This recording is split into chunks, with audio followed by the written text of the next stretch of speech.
Comment vous vous sentez aujourd'hui? Salut Martina, Aname, Kara, Joanie. J'espère que vous allez bien. Grimatuna.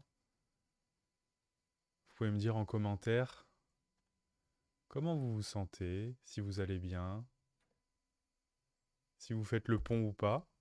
Oh, pardon. Moi j'habite entre Nîmes et Montpellier. Désolé pour le bruit, il y a les rails qui sont pas loin, on entend le train. Vous devez entendre aussi les cigales. J'ai pas mis de musique aujourd'hui, vu que j'ai laissé la porte ouverte. Qu'on a la musique des cigales dans le fond. J'habite entre Nîmes et Montpellier et c'est un petit village. Et on habite là avec Loïc. Une petite maison. C'est la campagne sans être la campagne parce que du coup il y a beaucoup de monde quand même dans cette région. C'est le midi quoi. On est dans le Gard nous précisément. Mais on est à 30-40 minutes de la mer. Et du coup, il y a beaucoup de monde. Il y a un peu de nature pas loin derrière la maison. On peut aller marcher, courir, voilà, tranquillement. Mais par contre, il y a des maisons quand même, des villages collés les uns aux autres. Et c'est vrai que c'est pas, bon voilà, c'est pas là où on veut vivre toute notre vie. Mais pour l'instant, c'est quand même bien. On a la chance d'avoir quand même un petit bout de jardin, la nature pas loin, pour aller souffler, ça fait du bien. Du coup, moi, j'accompagne des personnes, je sais pas si vous savez, mais j'accompagne des personnes dans leur bien-être, le développement personnel. Avec Loïc, on fait ça depuis 5 ans maintenant. D'abord, ça a commencé par des outils. Donc, on avait une boutique en ligne avec des pierres, des bougies, voilà, différents outils pour en fait de la pratique, pour des méditations, pour des rituels. Voilà, on a commencé d'abord par les outils. On avait des plantes aussi au début. On proposait plein de types de plantes bio. Donc nous, ça a toujours été l'objectif de proposer des outils éco-responsables. Donc que ce soit les pierres, on allait chercher vraiment un fournisseur en qui on pouvait avoir confiance sur la provenance des pierres, qui était en train de mettre en place un label pour garantir la provenance des pierres et un respect de l'environnement dans l'extraction des pierres. Donc ça a été tout un travail au début. Après, on a eu de l'artisanat avec des objets en bois qu'on a fait fabriquer en France, des bougies qui sont fabriquées en France aussi. Et donc ça a lancé le début de notre activité en 2021. Et on a eu pas mal de commandes. On avait des gens qui étaient réguliers, qui étaient très contents de ce qu'on proposait. Et c'était vraiment super. La boutique, elle s'appelle Hôtel des Brumes. Elle existe toujours. Mais elle est un peu maintenant en sous-régime parce on a ouvert une deuxième activité en plus de la boutique qui est l'accompagnement. L'accompagnement, du coup, en digital. Donc, on fait des visios, on envoie des messages. Et, en fait, c'est venu compléter parce que les outils, c'était bien. Les personnes, elles peuvent du coup acheter des bougies, des pierres, des plantes pour faire voilà, leur rituel, leur méditation, des encens, etc. Mais c'est vrai qu'on avait envie d'accompagner un peu plus, parce qu'il y avait beaucoup de personnes qui nous posaient des questions, qui ne savaient pas trop comment faire, qui avaient aussi pas beaucoup de temps, qui savaient pas, voilà, qui avaient besoin en fait d'un support, d'un, d'un cadre quelque part pour pouvoir avancer, prendre du temps pour elles, pour eux. Et, euh, et donc petit à petit, ça s'est mis en place. On a commencé par faire des mini-méditations guidées avec des petits rituels associés comme il y en a un, le premier qu'on a sorti, c'était Pure Harmonie. Et c'était un rituel de purification avec une douche purificatrice, avec une visualisation, etc. Et on y a associé une méditation guidée. Et ça, c'est sur un deuxième site qui s'appelle Paisible Forêt. Donc Paisible Forêt, c'est notre entreprise plutôt d'accompagnement. Et voilà, on a fait d'autres petites méditations avec des rituels comme ça, pour la confiance en soi, pour le sommeil aussi. Et, c'était cool, du coup, ça s'est développé petit à petit. Et après, au fur et à mesure, on a voulu mettre en place un programme qui était plus récurrent, voilà, quelque chose qui se fait chaque semaine. Et on a testé plusieurs choses. Et là, aujourd'hui, on est sur un format de message quotidien avec un programme qui s'appelle Rivière d'Harmonie. Vous avez peut-être déjà vu passer, on en parle de temps en temps. Et du coup, il y a 40 personnes qui sont abonnées, parce que c'est un abonnement mensuel, et les personnes reçoivent chaque jour un petit message par email avec une mini pratique qui leur prend 3 à 5 minutes sur différentes thématiques qui sont la confiance en soi, la connexion à soi, la connexion à la nature, la spiritualité, l'inspiration aussi avec quelque chose d'un peu plus poétique. Voilà, en tout, on a 8 thématiques et en fait, on tourne comme ça pour adresser à chaque fois un message et proposer une mini pratique aux personnes qui sont abonnées, donc aux 40 personnes qui sont abonnées, qui sont principalement des femmes. Voilà, des femmes qui sont actives, qui ont environ voilà, entre 35 enfin, oui, voilà, entre 30 et 50 ans, les personnes qu'on accompagne, c'est par là, dans ces eaux-là. Et voilà, des personnes qui sont dans la vie active et qui ont besoin de souffler, qui ont besoin de prendre du temps pour elles, qui n'ont pas forcément beaucoup de temps. Et donc, voilà, on les aide à ancrer comme ça une habitude, une pratique. Et là, ça fait depuis octobre, du coup, qu'on a lancé Rivière d'Harmonie. Et, euh, et ça se passe bien. Donc, Loïc écrit beaucoup les messages qu'on envoie chaque jour. Et moi, j'en écris aussi un certain nombre, mais Loïc en écrit beaucoup plus. Et moi, ce que je fais, c'est qu'après, je les programme, je les envoie et j'enregistre aussi des messages qui sont audio, parce il y a des liens parfois dans les mails où on invite la personne à aller écouter un petit audio. Donc ça peut être une mini méditation guidée ou alors un petit voyage sonore que j'ai composé. Là, j'ai le clavier devant. Je fais aussi de la musique et du coup, je compose des petits voyages sonores comme ça qui permettent de se mettre dans une petite bulle voilà, pendant 5 minutes pour respirer. Et pareil, je crée la musique en fonction de la thématique en fait. Et voilà, ben, ça se passe plutôt bien. On est content de ce qu'on propose. Ça fait du coup 277 messages qu'on envoie. L'idée, c'est de faire ça pendant un an au minimum. Après, on fera un petit point, on verra comment ça s'est passé. On fera un point avec les personnes qui sont abonnées. Et on continuera certainement. On va voir quelle forme ça prend. Et dans Rivière d'Harmonie, on fait aussi des méditations guidées en lien avec les saisons et avec le cycle de la Lune. C'est-à-dire on va suivre les équinoxes, les solstices, les sabbats.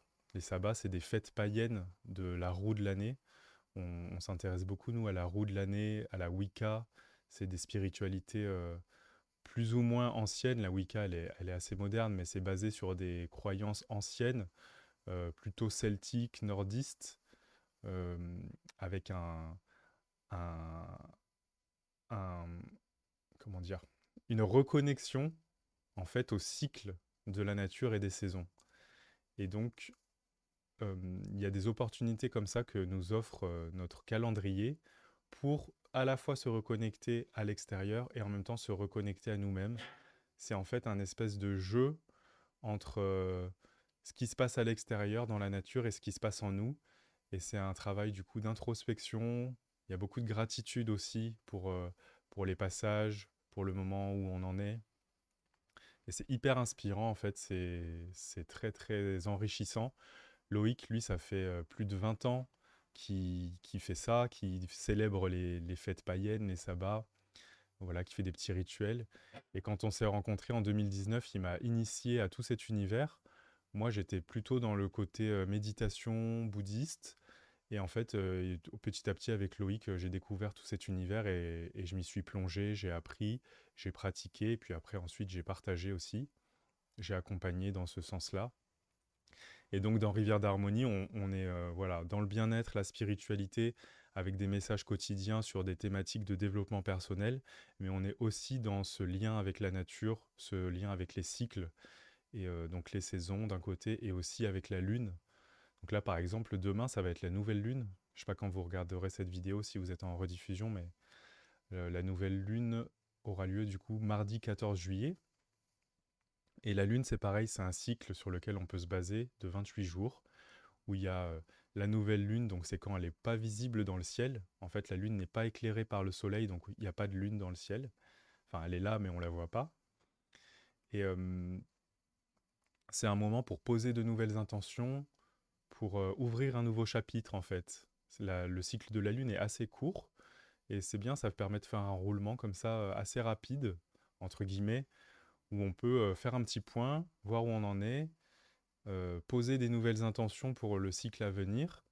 Donc voilà, ce mois-ci, j'aimerais bien faire ça davantage, j'aimerais bien aller plus marcher dans la nature parce que ça me fait du bien, ou par exemple, hein, je donne un exemple, mais voilà, on peut poser une intention sur un projet ou autre, et on va voir après comment ça se déroule jusqu'à la pleine lune. Donc il y a la lune croissante, là on a une énergie un peu grandissante, une énergie de soutien de la lune. Et après, à la pleine lune, c'est un moment d'illumination, c'est un moment voilà, où on peut du coup voir où on en est, constater ce qui s'est passé. C'est un moment très puissant, la pleine lune. On peut méditer, on peut aller marcher, on peut faire un rituel aussi pour ancrer quelque chose de puissant, voilà, pour prendre une décision et faire appel un peu aux forces extérieures pour nous soutenir.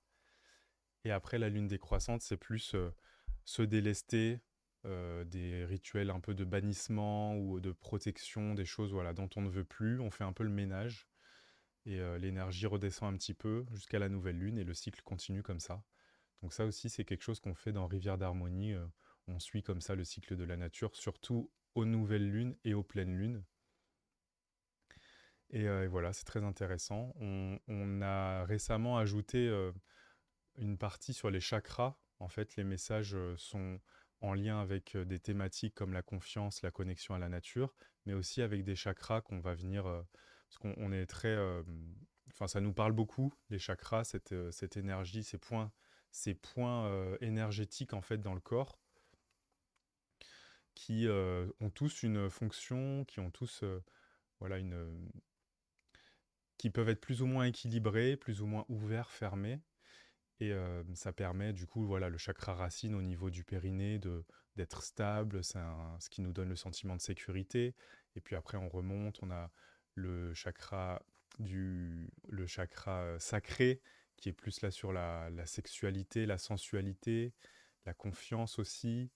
Et voilà, le plexus solaire. Bon, je ne vais pas vous faire tous les chakras, mais en fait, chacun a une énergie très intéressante. Il y a le troisième œil aussi, qui est un des chakras qui est lié à l'intuition, la divination, enfin, oui, la divination quand on en fait, mais l'intuition, la projection, pouvoir un peu déceler les messages, les signes.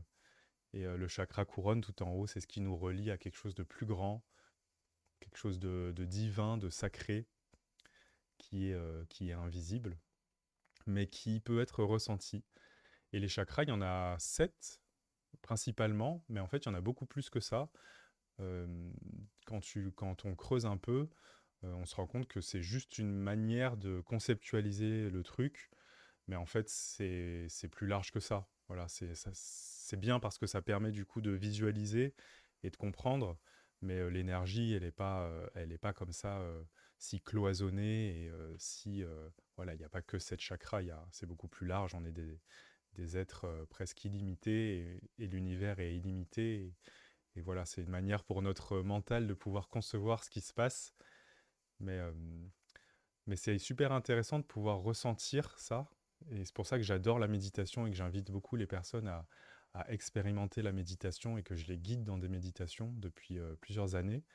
C'est parce que dans la méditation, on peut vivre des expériences vraiment hors du commun qui nous transforment parce qu'elles transforment notre vision. Elle transforme en fait ce qu'on croit que l'on est, ce qu'on croit qu'on peut ressentir. Nos sens, nos 5 sens, en fait, vont beaucoup plus loin. On a des capacités de ressentir des choses qui sont extraordinaires, qui sont très subtiles, que dans le monde moderne, on laisse complètement de côté, que c'est pas du tout des trucs auxquels on s'intéresse, et donc on a tendance, c'est comme si c'était un peu sous une chape de plomb, et c'est des choses que notre culture, notre société ne regarde pas et ne valorise pas, et donc aussi taise. Quelque part, c'est comme si c'était un peu, voilà, c'est des choses un peu taboues, un peu perchées, etc. Sauf qu'en fait, quand on se reconnecte à soi vraiment en profondeur, qu'on prend dans des méditations profondes, on ressent très distinctement qu'il y a des énergies en nous qui circulent, qu'il y a des choses qu'on peut ressentir. qu'on ne connaît pas bien ou qui sont voilà, pas mises en avant dans notre culture moderne, et qui sont extrêmement puissantes et qui font du bien. Moi, ça m'a fait beaucoup de bien de ressentir cette connexion à quelque chose de beaucoup plus grand que juste voilà, le corps et la matière. Ça m'a fait vraiment énormément de bien parce que du coup, la vie prend une autre saveur, il y a un autre sens qui peut être découvert par là. Et voilà, moi j'invite les personnes du coup à découvrir ça aussi par elles-mêmes parce que on peut passer des heures à expliquer ce qui fait qu'une transformation et qu'une prise de conscience ou qu'un éveil se passe, c'est l'expérience personnelle. Et chacun après a son chemin et chacun a ses croyances. Mais voilà, chacun peut faire l'expérience de ces moments puissants de connexion à quelque chose de plus grand que juste ce qu'on peut voir, ce qu'on peut voir sous nos yeux. Voilà, je parle un peu, un peu sans arrêt, mais j'espère que vous allez bien. Je regarde un peu s'il y a des commentaires. Je diffuse en même temps sur YouTube, Instagram, Facebook, Twitch, TikTok. Je fais du multistream du coup. Et l'idée, c'est de faire ça tous les jours à 13 h pendant 15 minutes environ, du lundi au vendredi. Ah bah là, ça fait déjà 20 minutes. Désolé, il y a le train. Bah voilà, je vous embrasse fort. J'espère que vous pourrez, que ce que je vous ai partagé a pu résonner en vous, peut-être vous inspirer, vous donner des idées. N'hésitez pas vraiment à explorer ces facettes un peu, euh, un peu hors du commun, un peu, voilà, c'est pas des choses qu'on va raconter à tonton Joël. Je sais pas, je donne un exemple comme ça, mais voilà, c'est des choses qu'il n'y a pas tout le monde qui peut comprendre. Et moi, j'en parle comme ça parce que ça me passionne et que j'ai envie qu'il y ait de plus en plus de personnes qui ressentent et qui se connectent en profondeur à elles-mêmes et à quelque chose de plus grand. Mais voilà, faites vos expériences, n'hésitez pas à nous en parler, à nous partager vos ressentis ou à trouver des personnes voilà, dans votre entourage en qui vous pouvez avoir confiance pour leur aussi leur parler de ça. Ça peut faire du bien d'échanger sur ça. C'est aussi une des forces des réseaux sociaux, c'est que ça permet de rencontrer aussi des gens qui sont dans cet univers sans passer pour un fou ou une folle. Bah, je vous embrasse fort, je vous souhaite de passer une merveilleuse journée. Prenez bien soin de vous et à demain, du coup, à 13 h pour celles et ceux qui pourront être là. Bisous, ciao!